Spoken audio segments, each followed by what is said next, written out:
Completing the square method को use करना है। अभी तक जो मेथड हम यूज करते थे वो मेथड होता था केवल फैक्टराइजेशन का, ठीक है।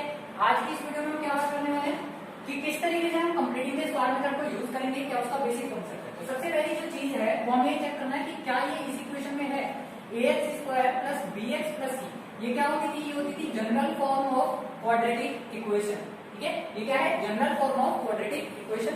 सबसे पहले हमें ये करना है कि ये जो एक्स स्क्वायर का कोएफिशिएंट a है, हमें इस कोएफिशिएंट को क्या बनाना है, 1 बनाना है। अब इस वाली इक्वेशन में 1 नहीं बनाएंगे, जो क्वेश्चन हमें दिया हुआ है 2x square minus 7x plus 3, इसमें इस 2 को हटाना है। और 2 हटाने का मतलब ये हुआ कि पूरी इक्वेशन को क्या कर दो, 2 से डिवाइड कर दो। जैसे ही मैं पूरी इक्वेशन को 2 से डिवाइड करूंगा तो क्या बन जाएगा, यहाँ पे 1 बन जाएगा, यहाँ बन जाएगा 7/2, यहाँ बन जाएगा 3/2, ठीक है। इक्वल्स टू में क्या चलता रहेगा, 0। तो मैं यहाँ लिखने वाला हूँ सबसे पहले डिवाइड बाई 2, क्या करेंगे, पूरी इक्वेशन को डिवाइड कर देंगे। तो डिवाइड करके लिखते हैं सबसे पहले, क्या आने वाला है सॉल्यूशन बताओ। ये आ गया मेरे पास एक्स स्क्वायर, क्योंकि 2 से 2 डिवाइड हो जाएगा 1 टाइम, माइनस ये हो जाएगा 7/2x, और ये हो जाएगा प्लस का 3/2 इक्वल्स टू 0। अब करना क्या है, फैक्टराइजेशन करने के लिए अगर हमसे बोलता तो हम क्या करते, लास्ट वाली डिजिट की मल्टीप्लाई फर्स्ट वाली डिजिट में करते और उसको ट्री मेथड से उसके फैक्टराइजेशन निकालते। लेकिन हमें ये करना है कि कंप्लीटिंग द स्क्वायर मेथड को यूज करना है। तो कंप्लीटिंग द स्क्वायर मेथड में जो चीज याद रखनी है, 2 फॉर्मूले हमें अप्लाई करने होंगे, 2 फॉर्मूले हमें बनाने होंगे। एक बनाना होगा a प्लस बी का होल स्क्वायर, या फिर बनाना होगा a माइनस बी का होल स्क्वायर। ये हमें देखना होगा कि कंडीशन कौन सी वाली बनने वाली है। कंडीशन कैसे बनेगी, हमेशा केवल शुरू की 2 टर्म देखेंगे। कौन सी टर्म देखेंगे, 2 टर्म देखेंगे। पहली वाली टर्म किसकी है, एक्स स्क्वायर की, यानी कि ax स्क्वायर वाली। दूसरी टर्म है x वाली, इसका मतलब किसकी टर्म है, वो bx वाली। हमें ये चेक करना है कि ये जो शुरू की 2 टर्म है, यहां पर बीच में माइनस आ रहा है कि प्लस आ रहा है। अगर यहाँ प्लस है तो फॉर्मूला बनेगा a प्लस बी का होल स्क्वायर, अगर यहाँ माइनस है तो फॉर्मूला बनेगा a माइनस बी का होल स्क्वायर। ये कैसे मैं कह रहा हूँ, देखो a प्लस बी का जो होल स्क्वायर होता है वो क्या होगा, a स्क्वायर प्लस 2ab, और ये प्लस का b स्क्वायर। अगर मैं a माइनस बी के होल स्क्वायर की बात करता हूँ तो ये क्या होगा, a स्क्वायर माइनस 2ab, और ये प्लस का b स्क्वायर। तो अब मुझे कंपेयर करना है, देखो ये पहली, ये दूसरी, ये तीसरी, 3 टर्म है। तो पहली टर्म का स्क्वायर ये दिख रहा है, दूसरी टर्म है x के साथ, तो ये वाली टर्म को इससे कंपेयर किया जाएगा हमेशा 20 वाली टर्म से। तो 2ab और 2ab से हम कंपेयर करेंगे। अब ये देखो ये माइनस का है, तो हमेशा कौन सा फॉर्मूला तैयार होगा, यहाँ पे माइनस वाला फॉर्मूला तैयार होगा। अगर यहाँ प्लस होता तो फॉर्मूला किसका जनरेट होता, प्लस वाला फॉर्मूला जनरेट होगा। तो यहाँ पे मेरे को 2 टर्म मिल गए, जिससे मुझे पता चल गया, आइडेंटिफिकेशन मेरा हो गया कि a माइनस बी का होल स्क्वायर बनाना है। अब कंप्लीटिंग द स्क्वायर मेथड का जो मेन रोल है, मेन फॉर्मूला जो कह रहा है वो क्या कह रहा है कि पहली वाली टर्म को एज इट इज लिखो। ध्यान से सुनना, क्या बोला, पहली वाली टर्म को एज इट इज लिखो, उसको नहीं छेड़ना है। दूसरी वाली जो टर्म है उसमें फॉर्मूला बना दो, 2 इंटू, कहां से बनाया, इस फॉर्मूले से बनाया। यहां से 2 उठाया मैंने और इसको यहां लिख दिया। अब मल्टीप्लाई क्या है, a की वैल्यू क्या है हमें बताओ, a की वैल्यू होगी x, क्योंकि x का स्क्वायर है ना, यानी a का स्क्वायर है, तो a की वैल्यू मेरे को क्या मिल गई, x मिल गई। अभी मुझे क्या बनाना है, b बनाना है। अब b मुझे इस तरीके से बनाना होगा कि मल्टीप्लाई करके आंसर ये आता है, क्या बच रहा है मेरे पास, 7/2। तो इस 2 की जगह 7 कैसे आएगा, जब मैं 7 की मल्टीप्लाई करूंगा। ये वाला 2 हट करके डिवाइड में 2 कब आएगा, जब मैं 4 से डिवाइड करूंगा। देखो 7/4 पावर में सोल्व करता हूं तो 2 से 4 कट जाएगा, कितना टाइम, 2 टाइम, क्या बचेगा 7x डिवाइड बाय 2, जो मेरे पास कौन सी टर्म है, ऊपर वाली। तो कंप्लीटिंग द स्क्वायर मेथड ये कहता है कि तुम्हें क्या करना है, टर्म को इस तरीके से रिड्यूस करना है कि पूरी ऊपर वाली इक्वेशन पर कोई इफेक्ट ना पड़े। ऊपर वाली इक्वेशन चेंज नहीं होनी चाहिए, बाकी मैं मल्टीप्लाई और डिवाइड किसी भी नंबर के साथ कर सकता हूँ ये वाली टर्म बनाने के लिए। तो मैंने क्या किया, इस 2 को मैंने फॉर्मूले से दिया था। a की वैल्यू कहां से ली मैंने, a की वैल्यू ली x से, क्योंकि ax है। b की वैल्यू क्या बनाई, 7/4 बनाई, ताकि मेरा क्या बचे, 7/2x बच जाए। तो ये 2 से 2 कैंसिल हो जाएगा, 7/2 बच जाएगा। अब ये जो b आया है, क्या आया है मेरे पास, ये b, इस b के स्क्वायर को ऐड करेंगे, b के स्क्वायर को क्या करेंगे, ऐड करेंगे, इस b के स्क्वायर को ही माइनस करेंगे। तो b का स्क्वायर ही क्या हो गया, माइनस हो गया। अभी ऊपर से क्या बचा हुआ है, 7/3/2 बचा हुआ है। तो ये प्लस का 3/2 एज इट इज आ जाएगा इक्वल्स टू 0। एक बार फिर से बोल रहा हूं, क्या करना है, ये हमारा a स्क्वायर है, ये माइनस 2 फॉर्मूले का आया, a की वैल्यू क्वेश्चन में से देखिए, b की वैल्यू मुझे बनानी है। जिस b की वैल्यू को मैं बनाऊंगा उस b के स्क्वायर को ऐड करना है, उसे ही माइनस करना है। ऐसा क्यों किया? क्योंकि जब ये दोनों आपस में कट जाएंगे तो ऊपर वाली equation same as it is बचेगी। अब जब b स्क्वायर ऐड हो गया, b स्क्वायर माइनस हो गया, तो वापस से पीछे वाला एज इट इज लिख देंगे 3/2 इज इक्वल टू 0। जो लास्ट की टर्म बचेगी उसको एज इट इज लिख करके चलना है, ठीक है। तो ये काम हमें करके चलना है यहाँ पे कि b की वैल्यू बनानी है और b के स्क्वायर को ऐड करना है और b के स्क्वायर को माइनस करना है। ये वाली टर्म हर क्वेश्चन के अकॉर्डिंग चेंज होती है, ठीक। आगे देखते हैं क्या होगा। तो ये हो गया मेरे पास, देखो a स्क्वायर है, ये क्या है b का स्क्वायर है, ये क्या है -2ab। तो अगर मैं शुरू की 3 टर्म के लिए कहूं कि शुरू की 3 टर्म देखो, तो शुरू की 3 टर्म क्या बनाती हैं? a का स्क्वायर -2ab और प्लस b का स्क्वायर। तो फॉर्मूला क्या रखना? a माइनस b का होल स्क्वायर रखना। a की वैल्यू कौन है? x, b की वैल्यू कौन है? 7/4। फॉर्मूला किसका बनेगा? स्क्वायर का बनेगा।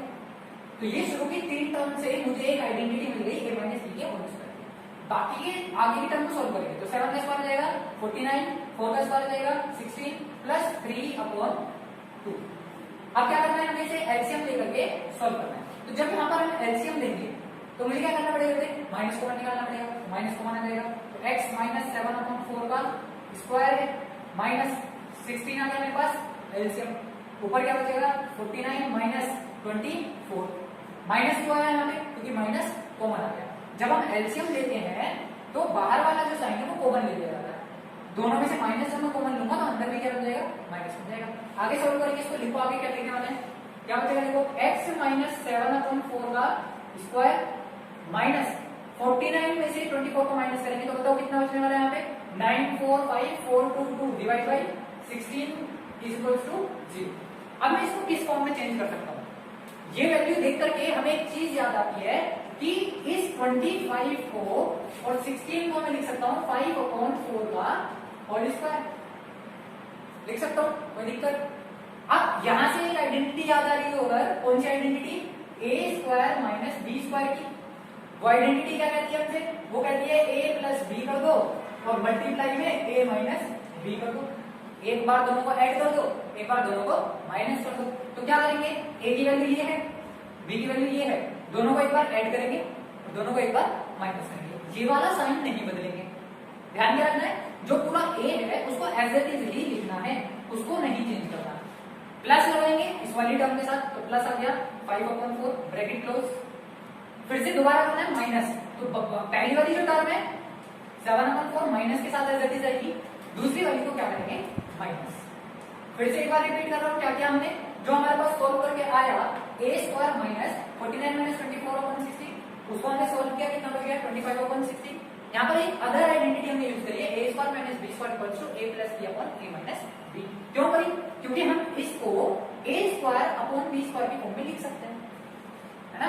इसको हम कंप्लीट स्क्वायर की फॉर्म में लिख सकते हैं, इसीलिए यहाँ पर हमने आइडेंटिटी को अप्लाई किया। जिस क्वेश्चन के अंदर ये स्क्वायर की फॉर्म में हम नहीं लिख पाएंगे वहां पर उस क्वेश्चन का कोई अस्तित्व नहीं होगा, कोई वैल्यू नहीं होगा, तो उस क्वेश्चन को वहीं वहीं छोड़ दिया जाएगा, ठीक है? इसका मतलब वो से आगे ज्यादा सोल्व नहीं हो सकता। अब क्या करेंगे? इसको एलसीएम लेकर के सोल्व करेंगे। तो बताओ इसका एलसीएम आ गया मेरे पास कितना? 4 एलसीएम आ गया, बचेगा 4x माइनस 7 माइनस 5। जब मैं एलसीएम ले लूंगा तो ये वाला प्लस भी किसमें कन्वर्ट हो जाएगा? माइनस में। क्यों? क्योंकि जैसे ही हमने प्लस में, ये प्लस एज इट इज बना रहेगा, ये बच जाएगा मेरे पास 4, ये हो जाएगा 4x माइनस 7। अच्छा क्या छूटा इसमें? कुछ नहीं, माइनस 5 इक्वल्स टू 0।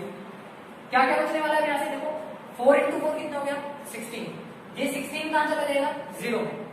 तो ऊपर वाली टर्म लिख लेते हैं खाली, क्या बचने वाला था? 4x माइनस 12 बचेगा माइनस 2 बचेगा, 7 में से 5 गया 2, और यहां से क्या बचने वाला था? 4x माइनस 12, क्योंकि 7 और 5 माइनस के 12 हो गए। अब दोनों को इक्वेट कर लेते हैं, 4x माइनस 2 इक्वल्स टू 0। तो x की वैल्यू मेरे पास आ गई 2/4, इसका मतलब x की वैल्यू है 1/2। एक बार मैं इक्वेट करूंगा, किसको बताओ? x 4x माइनस 12 को, तो कितना आने वाला है? 4x minus 12 equals to 0। चलो यहाँ लिख लेते हैं 4x माइनस 12 इक्वल्स टू 0। तो x की वैल्यू कितनी है? 12/4, इसका मतलब x कितना बचा? 3। तो मेरे पास दो वैल्यू आ गई, एक x इक्वल्स टू 1/2, एक x इक्वल्स टू 3। तो ये था कंप्लीटिंग द स्क्वायर मेथड। करना क्या है? वापस से एक बार चेक करते हैं। सबसे पहले जो इक्वेशन हमें दी हुई है उसको ये चेक करेंगे कि ax square plus bx plus c form में है या नहीं है। अगर वो इस फॉर्म में है तो हमें इस a को यहाँ से रिड्यूस करना है और 1 में कन्वर्ट वन में कन्वर्ट कब होगा, जो शुरू की डिजिट है उसी से पूरी इक्वेशन को डिवाइड करना है। जब हम डिवाइड करेंगे तो 2 से 2 कैंसिल आउट हो गया, 1 बचा यहाँ पर, 7 के अपॉन में 2 आ जाएगा, 3 के अपॉन में 2 आ जाएगा, 0 2 से डिवाइड करेंगे तो 0 ही बना। शुरू की 2 ही टर्म चेक करनी है बस, बाकी से हमें कुछ मतलब नहीं है। शुरू की 2 टर्म में हमें देखना है कि इसमें से कौन सा वाला फॉर्मूला एप्लीकेबल है, a प्लस बी वाला कि a माइनस बी वाला। अगर यहाँ पर माइनस है तो माइनस वाले को अप्लाई करेंगे, प्लस है तो प्लस वाले को अप्लाई करेंगे। तो यहाँ माइनस था इसलिए मैंने क्या किया, फॉर्मूले से 2 लिया, फॉर्मूले में से क्या था 2, a की वैल्यू मुझे क्वेश्चन में पता है x, b की वैल्यू में बनाऊंगा ताकि मेरे पास कंडीशन आ जाए 7/2 वाली, ठीक है। तो ये कर दिया 7/4। आगे जिस b की वैल्यू हमारे पास आई है उस b के स्क्वायर का ही ऐड करेंगे, उस b के स्क्वायर का ही माइनस करेंगे और प्लस बाकी जो टर्म है ऐसे लिखेंगे।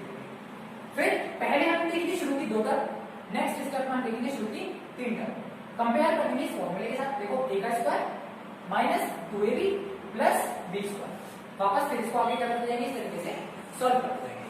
फटाफट से स्क्रीनशॉट ले लो, फिर अगला क्वेश्चन करते हैं। तो क्वेश्चन नंबर 3 हमें दिया हुआ है 4x स्क्वायर प्लस 4√3x और प्लस 3 इक्वल्स टू 0। फिर से वही काम करना है, सबसे पहले जो x स्क्वायर का कोएफिशिएंट है उसको 1 बनाना है। तो 1 बनाने के लिए 4 से डिवाइड करेंगे पूरी इक्वेशन को, तो सॉल्यूशन क्या रहता है, डिवाइड बाई 4। पूरी इक्वेशन को क्या कर दो, 4 से डिवाइड कर दो, तो 4 से डिवाइड करके ये क्या बन जाएगा बताओ, x स्क्वायर, ये बन जाएगा प्लस √3x और ये बन जाएगा प्लस 3/4 इक्वल्स टू 0, क्योंकि 4 बन जा 4 डिवाइड हो गया, फिर से 4 बन जा 4 डिवाइड हो गया और क्या बचा 3/4। जब 4 से 3 को डिवाइड करेंगे तो ये 3/4। अब ये देखना है शुरू के 2 ब्रैकेट 2 टर्म, दोनों टर्म कैसे आ रही है, प्लस की आ रही है, तो इसका मतलब प्लस का फॉर्मूला अप्लाई होगा। तो मैंने इसको लिखा x का होल स्क्वायर, मैं इसको क्या लिखूंगा, फॉर्मूले से 2, a की वैल्यू x में से, b की वैल्यू क्या बनाऊं, b की वैल्यू मुझे बतानी है, यहाँ पे देखो √3, x तो मेरा आ चुका, मुझे √3 बचाना है, तो √3 लिख दूंगा। इसके अपॉन में क्या बताओ 1, इसके ट्वाइस से और मल्टीप्लाई करेंगे तो इसका ट्वाइस याद है, ट्वाइस याद है, 1 दूनी 2। जब ऐसे ध्यान रखो कि √3 बचाने के लिए 2 से 2 कैंसिल आउट होना चाहिए, यानी कि 2 हटना चाहिए, तो ये 2 का हटेगा ना, मैं 2 से डिवाइड करूंगा। इसका मतलब b की वैल्यू क्या आने वाली है, √3/2, ठीक है, प्लस इसी के स्क्वायर को ऐड करना है, इसी के स्क्वायर को माइनस करना है, तो ये हो गया √3/2 का स्क्वायर और ये हो गया √3/2 का स्क्वायर, और यहां से ऊपर से जो बची टर्म वो क्या है 3/4 इक्वल्स टू 0। ये मेरे पास पूरी इक्वेशन आ गई। शुरू की 3 टर्म हम चेक करेंगे, a का square plus 2ab plus b का स्क्वायर, फॉर्मूला क्या बन गया बताओ, a प्लस b का होल स्क्वायर, तो a है x, b है √3/2, इसका क्या हो गया होल स्क्वायर। आगे सॉल्व करेंगे यहाँ से, तो ये बचेगा 3/4, √3 का स्क्वायर 3 हो जाएगा, 2 का स्क्वायर 4 हो जाएगा, बाहर से क्या बच रहा है 3/4 इक्वल्स टू 0। 3/4 से 3/4 कैंसिल हो जाएगा, क्योंकि ये माइनस की टर्म है, ये प्लस की टर्म है, जो बचा उसको लिखेंगे x प्लस √3/2 का होल स्क्वायर इक्वल्स टू 0 बचा। अब ये जो स्क्वायर है इसको 2 बार लिखेंगे, 2 बार लिखेंगे इसको कैसे कि x plus √3/2 multiply x plus √3/2 equals to 0, क्योंकि इसका स्क्वायर आ रहा है और इक्वेशन कैसी है क्वाड्रेटिक, तो दो आंसर आएंगे, दोनों आंसर कैसे आएंगे, इक्वेट कर देंगे दोनों ब्रैकेट्स को, तो x plus √3/2 equals to 0 one time, तो x की वैल्यू कितनी है बताओ माइनस √3/2 आई, एक आंसर तो ये हो गया। दूसरे वाले पूरे ब्रैकेट को इक्वेट करेंगे, अगेन क्या बचेगा x प्लस √3/2 इक्वल्स टू 0, तो यहाँ से भी x की वैल्यू आई माइनस √3/2।